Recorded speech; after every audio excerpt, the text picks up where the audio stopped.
Hello student, welcome to success point academy. This is Dilip Waghmode.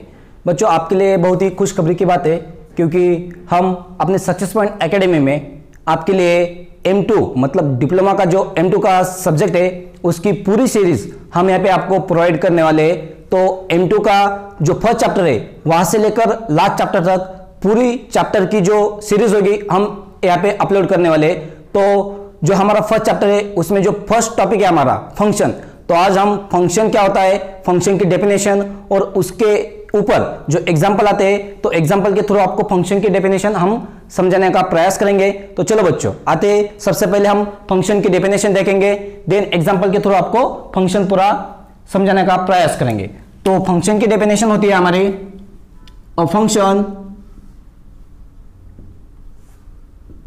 Is a relation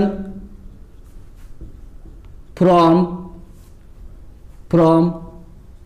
set A to set B such that every element of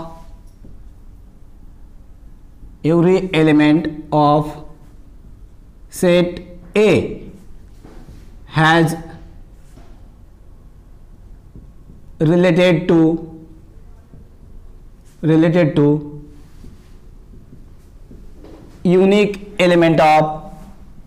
unique element of set B। तो बच्चों, सबसे पहले हमने अभी definition आपको right करके दी है। क्या डेफिनेशन है फिर से एक बार रीड कर लेते हैं। A function is a relation from set A to set B such that every element of set A has a related to unique element of set B। इसमें इस डेफिनेशन में सबसे इंपॉर्टेंट वर्ड है हमारे दो। कौन से दो वर्ड है उसको हम अंडरलाइन कर लेते हैं, एवरी एलिमेंट एंड यूनिक। तो इस डेफिनेशन में आपको दो ही वर्ड पे ज्यादा फोकस करना है। मतलब सेट A में से हर एलिमेंट मतलब एवरी एलिमेंट हमारा रिलेट होना चाहिए, वो भी कैसे, यूनिक। तो हम देखते हैं अभी एग्जांपल के थ्रू आपको कुछ रिलेशन हम यहाँ पे डिफाइन करेंगे। अलग अलग रिलेशन के ऊपर वो फंक्शन हमारा होता है या नहीं होता है। तो पहले हम अलग अलग रिलेशन के ऊपर आपको एग्जांपल देके समझाने का प्रयास करेंगे कि वो फंक्शन है या नहीं है। तो फर्स्ट एग्जांपल लेते हैं बच्चों हम, this is set A and this is set B। और सेट A में मैंने 4 एलिमेंट लिए, A B C D। Similarly set B है, उसमें भी मैंने 4 एलिमेंट लिए, 1 2 3 4। तो यहां पे मैंने एक रिलेशन डिफाइन किया जो कि A related to 2, B related to 1, C related to 3 and D related to 4। चलो बच्चों, अभी हम डेफिनेशन के हिसाब से ए फंक्शन है या नहीं है उसे हम चेक करेंगे। सबसे पहले हमारा फर्स्ट कंडीशन क्या है, एवरी एलिमेंट ऑफ सेट ए, मतलब सेट ए का हर एलिमेंट हमारा रिलेट है या नहीं, पहले वो कंडीशन चेक करेंगे। तो बच्चों देखो, यहाँ पे ए हमारा रिलेट है, बी भी रिलेट है, सी भी रिलेट है और डी भी रिलेट है। मतलब चारों के चारों एलिमेंट सेट ए के हर एलिमेंट हमारे रिलेट हुए। अभी सेकंड कंडीशन है हमारी इंपॉर्टेंट, यूनिकनेस। तो अब देखते हैं यूनिकनेस होल्ड करता है या नहीं। हम साइड में आपको समझने का प्रयास करेंगे। ये हमारा रिलेट हो रहा है 1 से, sorry, A is related to 2, B is related to 1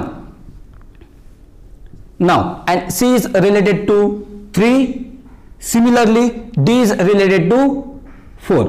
मतलब क्या बच्चों कि जो भी एग्जांपल है हमारा, देखो हर एलिमेंट हमारा रिलेट है और उसके साथ साथ यूनिकनेस कंडीशन होल्ड कर रहे हैं क्योंकि ए जो रिलेट है एक ही एलिमेंट के साथ रिलेट है, बी रिलेट है हमारा एक ही एलिमेंट के साथ रिलेट है और सी भी हमारा कितने एलिमेंट के साथ रिलेट है, एक ही एलिमेंट के साथ। और सिमिलरली डी का जो रिलेशन है हमारा वो भी एक ही एलिमेंट के साथ हमें दिख रहा है। तो हम इसे कह सकते हैं it is a function, it is a function क्योंकि हर एलिमेंट हमारा सेट ए से रिलेट है और यूनिकनेस भी होल्ड कर रहा है। तो सिमिलरली मैं और एक सेकंड एग्जांपल आपको यहां पे देता हूं, उसमें सिर्फ मैं क्या करूंगा, जो अपना रिलेशन है, जो मैंने फर्स्ट एग्जांपल में रिलेशन लिया था, सिर्फ अभी मैं रिलेशन चेंज करके दूंगा आपको। तो हम उसमें चेक करेंगे वो फंक्शन आता है या नहीं। तो सिमिलरली मैंने यहां पे सेट ए लिया और यहां पे मैंने सेट बी लिया। सिमिलर जो एग्जांपल था उसी में जो एलिमेंट है हमारे ए बी सी डी और यहाँ पे 1 2 3 4। अभी इसमें क्या करूंगा मैं, सिंपल है कि रिलेशन थोड़ा से चेंज कर दूंगा। तो मेरा रिलेशन क्या आएगा, 1 is related to sorry A related to 1, B related to 2, C related to 2 and D is related to 4। अभी हम एक एक कंडीशन चेक करते। मैंने अभी बताया था आपको, सबसे पहली कंडीशन होती है हमारी एवरी एलिमेंट और सेकंड कंडीशन है हमारी यूनिकनेस। तो चलो बच्चों हम चेक करते हैं कि एवरी एलिमेंट ऑफ ए का हर एलिमेंट रिलेट हुआ है या नहीं। तो हम यहां पे देखते हैं ए जो हमारे एलिमेंट है वो रिलेट हुआ है 1 से, बी रिलेट हुआ है 2 से, सी भी रिलेट हुआ है 2 से और डी भी रिलेट हुआ है हमारा 4 से। अभी हमारी सेकंड कंडीशन है यूनिकनेस नहीं। अभी यूनिकनेस होल्ड करता है या नहीं, तो चलो हम चेक करते हैं। देखो यहाँ पे ए हमारा रिलेट हुआ है 1 से, सिमिलरली बी रिलेट हुआ है हमारा 2 से, सिमिलरली सी भी रिलेट हुआ है हमारा 2 से और डी भी रिलेट हुआ है हमारा 4 से।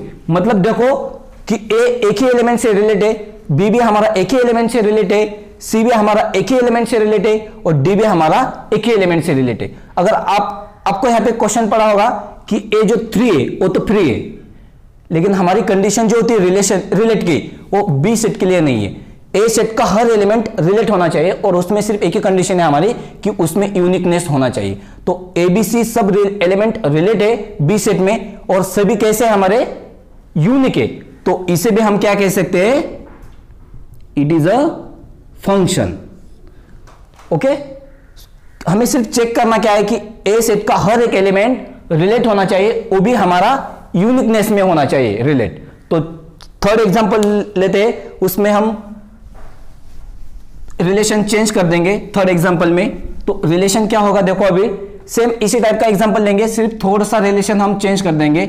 सेट ए लिया मैंने, सिमिलरली मैंने सेट बी लिया, उसमें A B C D 1 2 3 4। Okay, तो इसमें मैं रिलेशन चेंज कर देता हूं।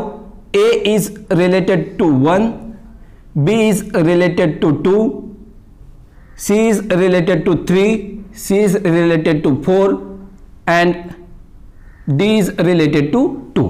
तो चलो बच्चों, सबसे पहली कंडीशन है हमारी एवरी एलिमेंट, A रिलेट है, B भी रिलेट है, C भी रिलेट है और D भी रिलेट है। फर्स्ट कंडीशन मतलब एवरी एलिमेंट हमारा रिलेट है, लेकिन सेकंड कंडीशन होती है हमारी यूनिकनेस की। तो चलो हम चेक करते हैं यूनिकनेस की कंडीशन होल्ड करता है या नहीं।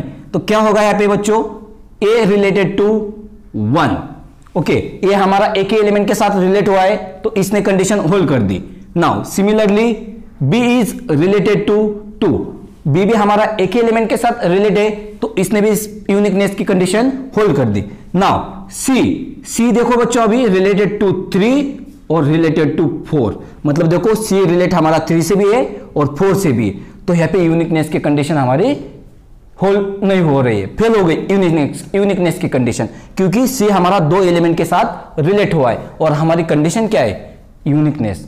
तो यहां पे हमारा यूनिकनेस होल्ड नहीं होगा, तो इसीलिए it is not function, it is not a function. मतलब कोई भी एक एलिमेंट अगर 2 एलिमेंट से रिलेट होता है तो हमारा फंक्शन कभी नहीं होगा। तो मैं जस्ट अपना मैथमेटिकली एग्जांपल दिया। मैं अगर रियल लाइफ में अगर आपको एग्जांपल देना चाहूं तो एक एग्जांपल है जो आप कभी भी नहीं बोलोगे। एक सिंपल एग्जांपल देता हूं आपको, तो उससे आपको समझ में आ जाएगा कि फंक्शन बेसिकली होता क्या है। तो अपने रियल लाइफ पे तो एग्जांपल बनता ही है, क्योंकि मैथमेटिक्स से तो हमें अभी पता चल गया फंक्शन क्या होता है, लेकिन रियल लाइफ में हम फंक्शन को कैसे देखेंगे, तो उसके लिए मैं एक बहुत ही अच्छा एग्जांपल आपको देना चाहता हूं। तो फर्स्ट सेट मैंने लिया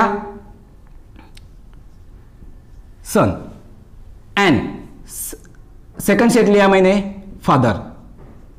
ओके, फर्स्ट सेट है मेरा सन और सेकंड सेट है मेरा father. A B C D 1 2 3 4। अभी देखो बच्चों, ये सन का सेट है और ये फादर का सेट है। तो सन आपको पता है, एक जो सन होता है उसके कितने पिताजी हो सकते हैं? यस, एक ही पिताजी हो सकता है। मतलब क्या, इसका कोई भी एलिमेंट उठा लो, उसका एक ही पिताजी हो सकता है, एक ही फादर हो सकता है। तो मतलब क्या है कि इस हर एलिमेंट का जो यूनिकनेस होगा वो होल्ड हो जाएगा हमारा। मतलब ए का कोई भी एक ही पिता होगा, या 2 हो सकता है बी का अगर हमने लिया तो 3 हो सकता है, सी का लिया तो 2 हो सकता है, डी का लिया तो हमने 4 हो सकता है। मतलब क्या, बेसिक सिंपल थिंकिंग क्या है हमारी कि ए का जो सन का जो सेट है उसमें से कोई भी अगर हमारा बच्चा है तो उसका फादर एक ही हो सकता है। हम एक भी नहीं कह सकते कि किसी बच्चे के 2 फादर है, कह सकते हैं क्या? नहीं। लेकिन हाँ, एक कंडीशन होती है कि फादर के 2 सन हो सकते हैं, उस कंडीशन हमें अलाउड है। लेकिन क्यों? क्योंकि यहां से कितने भी एलिमेंट यहां तक रिलेट है तो उससे कोई दिक्कत नहीं। सिर्फ हमारी कंडीशन क्या है कि सेट ए जो होता है उसका हर एलिमेंट हमारा रिलेट होना चाहिए यूनिकनेस में। तो सिंपल है, किसी भी लड़के का एक ही पिताजी हो सकता है, तो हम यहाँ पे यूनिकनेस वहां पे होल्ड कर सकते। ओके, मैं आशा करता हूं कि आपको फंक्शन का पूरा टॉपिक यहाँ पे समझ में आ गया होगा। तो हमारा डिप्लोमा में M2 में जो एग्जाम्पल्स होते हैं, तो एग्जाम्पल कैसे सॉल्व करते हैं वो हम आपको अगले लेक्चर में एग्जाम्पल के थ्रू, मतलब जो फंक्शन है फंक्शन के ऊपर टॉपिक में हमारे एग्जाम में कैसे क्वेश्चन पूछे जाते हैं उस टॉपिक के ऊपर हम एग्जाम्पल लेके आएंगे आपको सेकंड वीडियो में। तो अगर आपको आज का टॉपिक मतलब फंक्शन अगर अच्छे से समझ में आ गया हो तो वीडियो को लाइक करें, सब्सक्राइब करें और लास्ट में अपने दोस्तों के साथ शेयर करना मत भूलिए। धन्यवाद।